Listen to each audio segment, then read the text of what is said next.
आपल्याला या लेक्चरमध्ये पुढचा जो घटक आहे तो म्हणजे सेक्स डिटर्मिनेशन याविषयी बघायचं बघा. सेक्स डिटर्मिनेशन आता हे ह्यूमन बीइंग्स मध्ये बर्ड्स मध्ये कशा पद्धतीने होतं हे बघायचं आपल्याला. महत्त्वाचा पोर्शन आहे. The mechanism by which sex is established that term as a sex determination. म्हणजे जे असं मेकॅनिझम ज्याच्यामध्ये मेल होणार आहे की फिमेल होणार आहे हे डिटरमाइन केलं जातं त्यालाच काय म्हणतात sex determination. And term refers to the sexual phenotype. खूप महत्त्वाचं आहे. कोणतं फिनोटाइप आहे? Sexual phenotype. म्हणजे मेल आहे, फिमेल आहे, बॉय आहे किंवा गर्ल आहे तो. In a some species both male and female reproductive organ. हा एक वाक्य महत्त्वाचं बघा. काही स्पेसिस मध्ये मेल आणि फिमेलचे रिप्रोडक्टिव्ह ऑर्गन हे एकामध्येच असतात. Present in a same organism. They are called as the hermaphrodite. Very IMP आहे.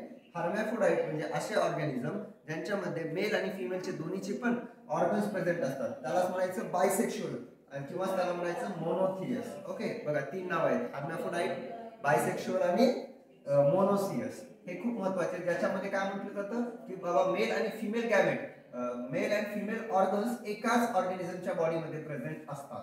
तुम्हाला सिंपल क्वेश्चन येऊ शकतो की व्हॉट इज द हर्मॅफ्रोडाइट. तुम्हाला माहित पाहिजे. हर्मॅफ्रोडाइट म्हणजे the organism consist of the both male and female reproductive organ. They are also called as the bisexual. They are also called as the मोनोथियस.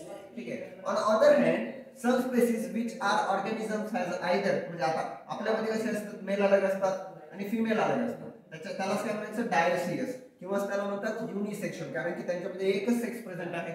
Either it may be a male or may be a female, म्हणून त्याला म्हणायचं युनिसेक्शुअल किंवा त्याला म्हणायचं dioecious. Okay. And humans are dioecious. महत्त्वाचं वाक्य. Humans काय dioecious आहेत, म्हणजे मेल अलग असतात आणि फिमेल अलग असतात. ओके. जर्मन बायोलॉजिस्ट, त्यांचं नाव आहे हेंकिंग. In 1891, while studying the spermatogenesis, हेंकिंग नावाचा सायंटिस्ट आहे, त्याने स्पर्मॅटोजेनेसिस वर अभ्यास केला. तुम्हाला माहिती आहे स्पर्मॅटोजेनेसिस म्हणजे that is the development and formation of the sperm known as the spermatogenesis. हे मेल मध्ये होते की फिमेल मध्ये होते? मेल मध्ये होते. दॅट स्क्वॅक बग, दॅट इज अनासार्ट्रिटिसिस, हे नाव एक लक्षात ठेवा. एक बग आहे that noted 50% of sperms receive the unpaired chromosome while 50% sperm do not receive it. Okay. Henkin gave the name, this structure is called as the X body. XY क्रोमोझोमचे जे नाव पडलेत ना, X body, हे नाव कोण दिलेलं आहे? हेंकिंग ने दिलेलं आहे. हेंकिंग gave a name to this structure as the X body, but he could not explain its role in a sex determination. पण त्याला सांगता आलं नाही की बाबा याचा रोल कशामध्ये आहे, सेक्स डिटर्मिनेशन मध्ये कशा पद्धतीनं आहे, हे त्याला सांगता आले नाही. ओके. अँड फर्दर इन्व्हेस्टिगेशन पुढे झाले by other scientist lead to conclusion that the x body of the Henking was in fact the chromosome name as a x chromosome. म्हणजे हेंकिंगने जे एक्स बॉडी म्हणले त्याचं खरं नाव काय पडलं नंतर? X chromosome. X chromosome. दुसरा कोणता क्रोमोझोम असतो? वाय. आणि या दोन्ही क्रोमोझोमला आपण कोणते क्रोमोझोम म्हणतो? Sex chromosome. का म्हणतो? कारण की ते काय डिटरमाइन करतात? Sex of the organism determine करणार आहे. पण आता आपल्याला महत्त्वाचा पॉईंट, एखादा क्वेश्चन दिसू शकतो आपल्याला याच्यावर, तो म्हणजे sex determination in human beings. मग ह्यूमन बीइंग्स आर डायोसियस, बरोबर आहे का वाक्य? ह्यूमन बीइंग्स आर युनिसेक्शुअल, बरोबर आहे का वाक्य? ह्यूमन बीइंग्स शोज द हर्मॅफ्रोडाइट, बरोबर आहे का वाक्य? नाही. हर्मॅफ्रोडाइट असतात का? नाही. गोष्ट लक्षात ठेवायची. The chromosomal mechanism of sex determination in human being, that is the XXXY. म्हणजे ह्यूमन बीइंग मध्ये ज्या पद्धतीचं मेकॅनिझम असतं ते असतं XXXY. हे म्हणजे फिमेल, हे म्हणजे male. Okay. And in human beings the nucleus of each somatic cell contains किती क्रोमोझोम? 46 क्रोमोझोम. किती पेयर्स असतात? 23 पेयर्स असतात.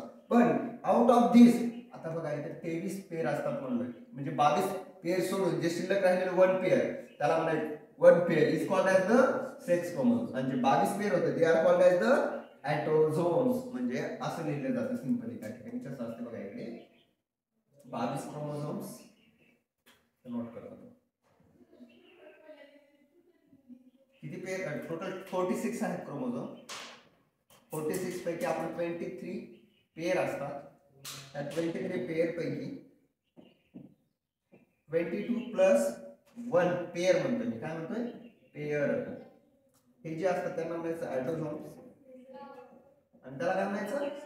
Sex chromosome. ही गोष्ट लक्षात ठेवायची. तुम्ही म्हणू सेक्स क्रोमोझोम आपल्याला 2 पेयर आहेत. Okay. It may B XX or XY. XX or XY लक्षात ठेवायचं. ठीक आहे. पुढे ह्यूमन फिमेल. आता ह्यूमन जे फिमेल असते ती एक्स एक्स असते, त्याला म्हणायचं होमोमॉर्फिक. होमो म्हणजे सारखे, होमो म्हणजे काय सारखे, बघा एक्स आणि एक्स हे दोघं सारखे आहेत ना, म्हणून म्हणायचं होमोमॉर्फिक. म्हणजे in a human beings human female is the homomorphic because their gametes or the chromosomes are similar, म्हणून त्याला म्हणलंय होमो. आणि मेल्स कसे असतात, x y heteromorphic. Female homomorphic आणि जे मेल्स असतात ते heteromorphic. The sex chromosome while the male has the XY and they are the heteromorphic sex chromosome and thus the genotype. आता यांचा जीनोटाइप बघायचा आपल्याला. पहिलं बघा, फिमेलचा जीनोटाइप 44 आणि कोण असतील X X, मेल 44, दुसरे काय असतील XY. हे कोणते मॉर्फिक आहेत, होमोमॉर्फिक. हे कोणते मॉर्फिक आहेत, हेटेरो. वेगवेगळे आहेत ना, म्हणून त्याला म्हटलं जातं heteromorphic. Okay. During the gamete formation त्याला आपण म्हणतो गॅमेटोजेनेसिस. हेंकिंग नावाचा सायन्टिस्ट आपण आत्ताच बघितलं ना तो आला. During gamete formation in a male the diploid germ cell. कोणती जर्म सेल आहे, डिप्लॉइड. मला माहिती आहे, आपण दुसऱ्या टॉपिक मध्ये आपण बघलो स्पर्मॅटोजेनेसिस मध्ये जर्मायनल इपिथेलियम असते. ओके, सेमिनल वेसिकल मध्ये होत राहतात त्या गोष्टी सगळ्या बघितलेल्या आहेत. जर नसेल तर ते एकदा बघून घ्या. Diploid germ cell in a testis undergo spermatogenesis to produce the two types of haploid sperm, that is the 50% कोण असतात, 50% मध्ये X क्रोमोझोम असतो आणि 50% मध्ये कोणता क्रोमोझोम असतो, Y क्रोमोझोम असतो. लक्षात ठेवा, 50% मध्ये X क्रोमोझोम, 50% Y. म्हणजे रेशो म्हणलं तर 50:50, 1:1 असणार सिंपली. ठीक आहे. In female the diploid germ cell in ovaries undergo oogenesis to produce only one type of egg and all egg contains 22 autosomes and the X chromosome and thus human male is the heterogametic and female is the homogametic. ठीक आहे, चला थोडक्यात इथे समजून सांगतो मी तुम्हाला. ठीक, लक्ष द्यायचं. आता स्पर्मॅटोजेनेसिस कुठे होते, स्पर्मॅटोजेनेसिस ऑफर होते टेस्टिस मध्ये. टेस्टिस. ओके, टेस्टिस काय तयार होतात, स्पर्म तयार होतात. स्पर्म मध्ये कोणते क्रोमोझोम असतात, 4 तयार होतात एकापासून. 1 2 3 4. ओके, एक्स वाय 50% 50% आहेत ना. ओके, आणि जी ओव्हरी आहे, ओव्हरी मध्ये काय तयार होते, एक तयार होते. एक मध्ये कोणता क्रोमोझोम असतो, एक मध्ये कोणता क्रोमोझोम असतो, एक्स क्रोमोझोम असतो. कोणता क्रोमोझोम असतो, एक्स. वाय असतो का त्यांच्यात, नाही. बघा यांचे जर आपण या ठिकाणी प्रोजेनी काढलं तर इथे एक्स एक्स तयार होतो डायरेक्ट करावं, एक्स वाय तयार होतो, एक्स एक्स तयार होतो, एक्स वाय तयार होतो. किती टक्के मध्ये बघा, 1:1 म्हणजे सिंपली एक्स एक्स वाले किती आहेत, दोघं. एक्स वाय वाले दोघं 2:2 म्हणजे 1:1 म्हणजे किती झाले, 50% 50%. समजा मी काय म्हणलो, ओके, 50% 50% काय होणार आहे या ठिकाणी रेशिओ असणार आहे. लक्षात ठेवायचं तुम्हाला. आणि हेटेरोगॅमेटिक होमोगॅमेटिक या गोष्टी तुम्हाला माहित पाहिजे. Heterogametic condition is present in a human male, homogametic condition is present in a human female. लक्षात ठेवा. In sperm containing X chromosome fertilizes the egg. आता बघा, जर स्पर्म मध्ये एक्स क्रोमोझोम आहे आणि तो एगला फर्टिलाइज केला तर काय तयार करेल, फिमेल तयार करेल. कारण की एक मध्ये ऑलरेडी एक्स आहे, इकडून पण एक्स, दोघं आले, काय तयार झाले, एक्स. जर स्पर्म मध्ये वाय आहे आणि दोघं एकत्र गेले, काय तयार होईल, मेल तयार होईल, एक्स वाय तयार होणार आहे. ठीक आहे, ही गोष्ट लक्षात ठेवायची तुम्हाला. इथं बघा, पॅरेंट जनरेशन मेल आणि female, X Y chromosome, X X chromosome, X Y X X. Fertilization झालं, इथं काय तयार होतं या ठिकाणी, simply X X X Y X X X Y, female male female male, 50% 50%. and conclusion is that 1:1 sex ratio is the produced. ठीक आहे, ratio कसा आला, 1:1 आलेला आहे. स्पर्म कंटेनिंग वाय क्रोमोझोम जर आला तर एक्स वाय तयार होईल आणि मेल तयार होणार आहे. लक्षात ठेवायचं. and this indicate that the sex of the child it depends on a type of the sperm. मग तुम्हाला सिंपल विचारलं जातं की बाबा sex of child is depend upon male or female. Male, because Y chromosome is produced due to male. Produce कौन करते, male. Fertilizing the egg and hence the father is responsible for the determination of the sex of a child and not the mother. Mother वर depend आहे का ते, नाही. लक्षात ठेवायचं. आता पुढचा जो घटक आहे हा अतिशय महत्त्वाचा आहे. जसं आपण सेक्स डिटर्मिनेशन इन एनिमल्स बघलो, एनिमल्स मध्ये ह्युमन बीइंग बघलो. आता पुढचा जो घटक आहे तो sex determination in birds. Birds म्हणजे पक्षी. पक्षामध्ये कशा पद्धतीने सेक्स डिटरमाइन होते बघा, लक्ष द्या. मेल मध्ये ह्युमन बीइंग मध्ये एक्स एक्स एक्स वाय होतं ना, तर ह्यांच्यामध्ये असते एस डब्ल्यू झेड झेड. तुम्हाला सिंपल येते की Z W झड type of sex determination is present in a dash. Simple उत्तर काय असेल? बर्ड्स. एवढा सोपा क्वेश्चन आहे, लक्षात ठेवायचं. X झड W झड झड type and in this type females काय असतात? हेटेरोगॅमेटिक. तिथं मेल्स होते हेटेरोगॅमेटिक, ते कोण आहे? फिमेल्स. म्हणजे झड डब्ल्यू कोण आहेत का? ते फिमेल. आणि produces the two types of eggs. ते 50% carries the Z chromosome and while 50% carries the W chromosome. तिथं 50% carries the X chromosome आणि 50% carries the Y chromosome. तिथं मेल होते हेटेरोगॅमेटिक, इथं कोण आहेत? फिमेल. म्हणजे बर्ड्स मध्ये जर तुम्हाला विचारले की बाबा बर्ड्स मध्ये मेल आणि फिमेल ठरवायचं काम जर कोण करते, तर ते कोण ठरवते? फिमेल ठरवते. आणि ह्युमन बीइंग्स मध्ये कोण ठरवते? मेल ठरवते. गोष्ट लक्षात ठेवायची. अँटॅगोनिस्ट आहे, अपोजिट आहे. मेल्स कसे आहेत? तिथं होमोगॅमेटिक आहे and produces the one type of sperm and each sperms the Z chromosome and the sex individual depends upon the kind of the egg. कोणत्या पद्धतीचं एग आहे आणि त्याला फर्टिलाइज करणार आहे स्पर्म त्या ठिकाणी. ओके, लक्षात ठेवायचं आहे. इथं दिलं बघा मेल आणि फिमेल. Okay, 2n plus झड झड. आता हे झड झड झड डब्ल्यू, जिथे झड डब्ल्यू दिसलं ते फिमेल आणि चान्सेस किती असतात? 50% राहणार आहे ना, लक्षात ठेवायचं. इथं पण sex determination in the birds. अजून आता बघा, एवढंच नाही की बाबा सेक्स डिटरमाइन फक्त क्रोमोझोमवर होईल असं नाही. काय सम इंटरेस्टिंग आहे त्या गोष्टी. त्यामधला आहे बोने, हे एक्झाम्पल आहे बरं. बोनेलिया विरिडिस एक इन्व्हायरमेंटल फॅक्टर डिटरमाइन करतो, जसं की ह्युमिडिटी म्हणण्यापेक्षा आपण म्हणूया तापमान, टेम्परेचर सुद्धा काय करते? सेक्स डिटरमाइन करायसाठी मदत करते. त्याचं एक एक्झाम्पल छानसं आहे बोनेलिया विरिडिस. काय आहे? Bonellia viridis the environmental factor determine the sex of individual. आतापर्यंत आपल्याला सेक्स ऑफ इंडिव्हिज्युअल जर कळायचं असेल तरी either it may be male होत होता नाहीतर फिमेल होत होते. मेल ह्युमन बीइंग मध्ये होत होता, फिमेल मध्ये काय होत होते? म्हणजे बर्ड्स मध्ये कोण होता? फिमेल होता. पण आता काही इन्व्हायरमेंटल फॅक्टर्स सुद्धा असतात. त्याचं एक्झाम्पल लक्षात ठेवा. Bonellia viridis and the sex of the worm आहे. वर्म म्हणजे अळी. वर्म म्हणजे काय? अळी. That Bonellia viridis depends on the which location the Bonellia have the larva get settle. म्हणजे याची जी अळ्या असतात ना लार्वा छोट्या छोट्या, ते कोणत्या जागी सेटल होतात? सेटल म्हणजे जमा होतात. म्हणजे पाण्याच्या वरती, साईडला की एकदम तळाला, त्याच्यावर डिपेंड आहे की त्यांच्यामध्ये काय होणार आहे? सेक्स डिटरमाइन होणार आहे. And the marine female Bonellia worm has about किती लांब आहे? 10 centimeter long body and she has the proboscis that can extend over a meter. त्याचं आपलं जसं नाक येणं पुढे आलेलं तसंच त्यांचा प्रोबोस्किस नावाचा एक ऑर्गन असतो. तो 10 किती आहे? जवळपास मीटर इन अ लेंथ लांब होऊ शकतो. In a Bonellia larvae it settles on the sea floor. Sea floor म्हणजे तळ, समुद्राचे तळ असते ना, त्या ठिकाणी काय होते? ती जमा होते आणि इट बिकम्स अ फिमेल. म्हणजे हे वाक्य लक्षात ठेवायचं. जी बोनेलिया लार्वी सेटल होते कुठं? सी फ्लोअरवर, ती कशामध्ये कन्वर्ट होते? समुद्राच्या तळाला जर जाऊन तिथं सेटल झाली तर ती काय तयार होते? फिमेल होती. असं कसं? म्हणजे यांना कसं करते बघा, लक्ष द्या. वरचं जे पाणी असते ना ते तापमानामुळे काय होते? गरम. खालचं पाणी थंड असते.